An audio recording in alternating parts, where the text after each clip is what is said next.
Blind people of Reddit, what do you find sexually attractive? I'm not blind, but my wife is.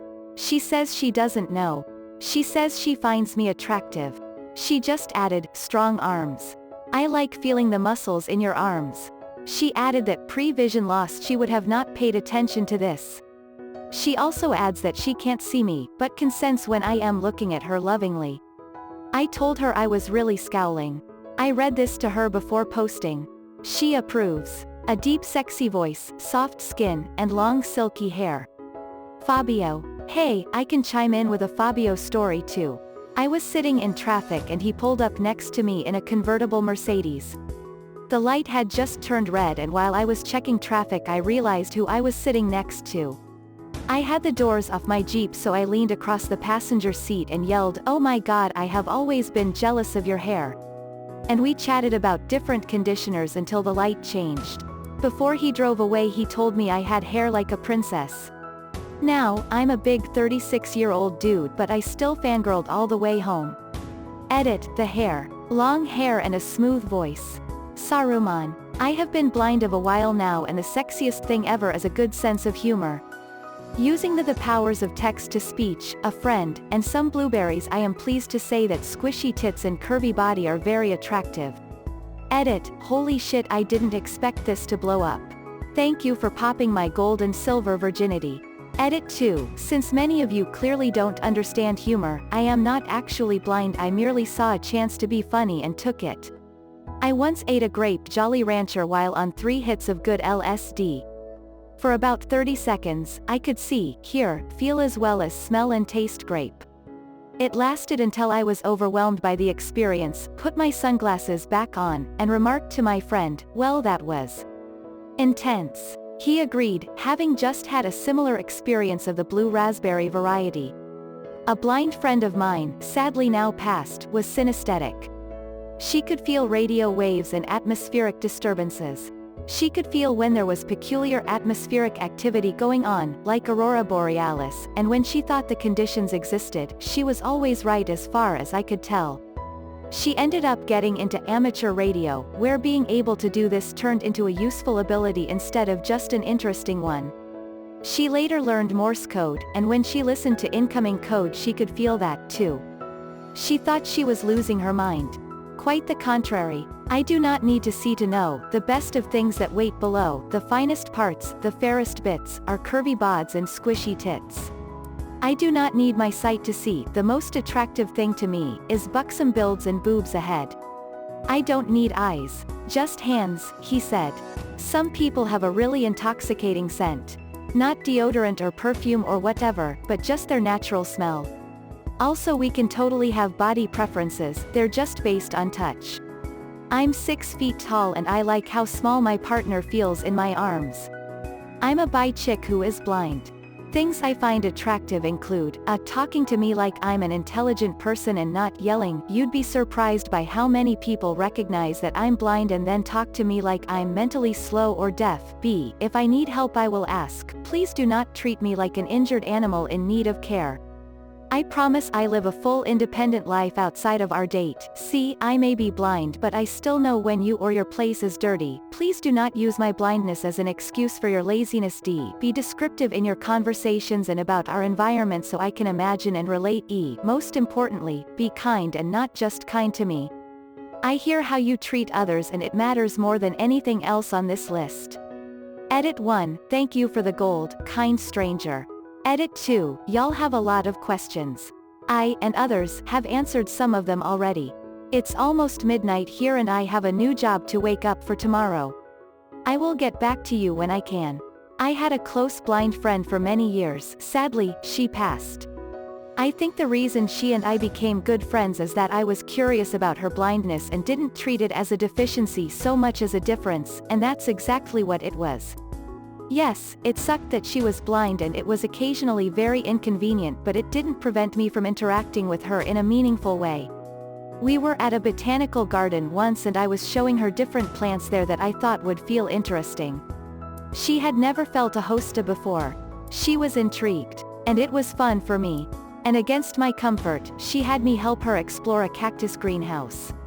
In retrospect, I think that was a pretty good sign that she trusted me. I had to be pretty clear with her as to how careful she needed to be. She quite enjoyed that experience, too. And I still miss her. But that's how life goes. My mom is legally blind, and her dad, his mom, retinitis pigmentosa, and it's amazing how much technology has opened up her world. One eye is light, darks only, the other has tunnel vision, less than 5%, with cataract. She uses SmartInvert in iOS to flip to dark background, light text, but it still shows images appropriately, so she can make out pictures. And most recently we got her an Apple Pencil, and using SmartInvert in GoodNotes, she can write in white on black background and actually see her writing again.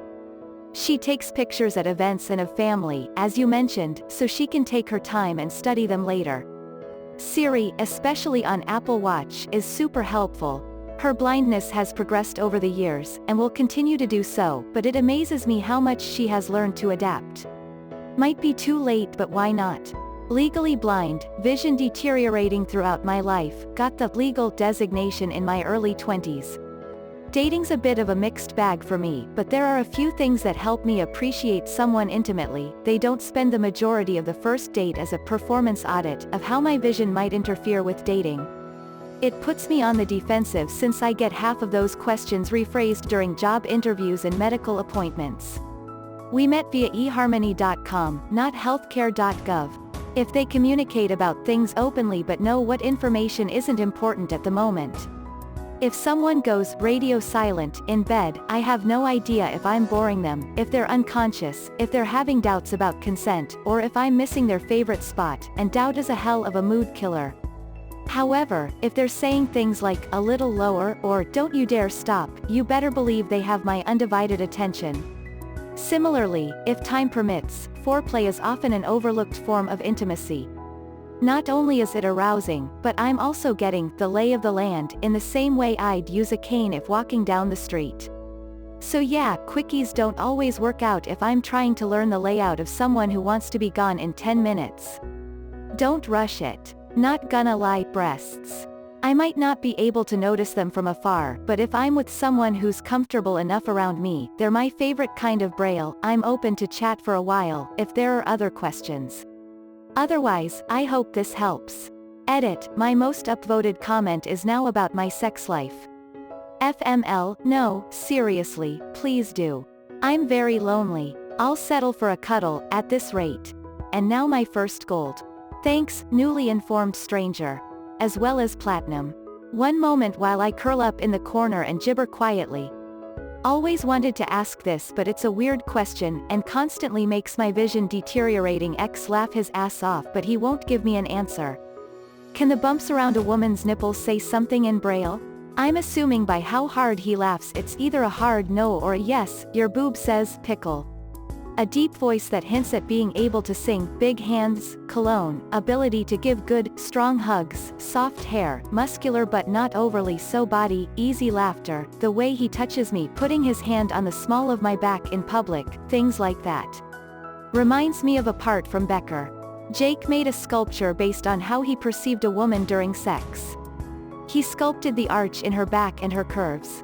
It was kinda wholesome to hear him talk about it. The only memory I have of Becker is being 8 and scrolling through TV at like 12 p.m. because I was homesick from school. An episode of a show comes on with a guy the first recognized from Cheers. Dad loved that show, so I decided to watch it. Starts off simple enough with him meeting a cute girl and flirting with her, but by the end of the episode he found out it's his best friend from high school who had a sex change. I had no idea sex changes were a thing back then, so it was pretty eye-opening. Delicious flat chest needs no eyesight to be enjoyed. My buddy is blind from birth, 27, and a few months ago I let him know about the audio descriptive section on Pornhub. He was completely unaware that it existed. First thing he said the next time I see him was, "Bloody hell, that stuff is all a bit filthy." Changed his life. You just changed my life too. I now have audiobooks for my long drives. Edit, thank you to the kind soul who gave me gold. Edit 2, I'm not blind to everyone who is concerned about me driving. Edit 3, thanks for the platinum. Favorite features are being tall with a big ass and thick thighs. Bad breath is a deal breaker given my height and sense of smell, and no crustaceans should be on the body at all. Super obsessive over smooth skin after I was traumatized with getting with this truck stop chick who had the worst case of eczema I have ever felt in my entire life. So in a sense I would say smells and texture come first and then physical preferences come second. In a nutshell, I had retinal cancer when I was a baby, but they stopped that with radiation. Turns out that those of us who received radiation like that in the 80s are now susceptible to long-term side effects for vision.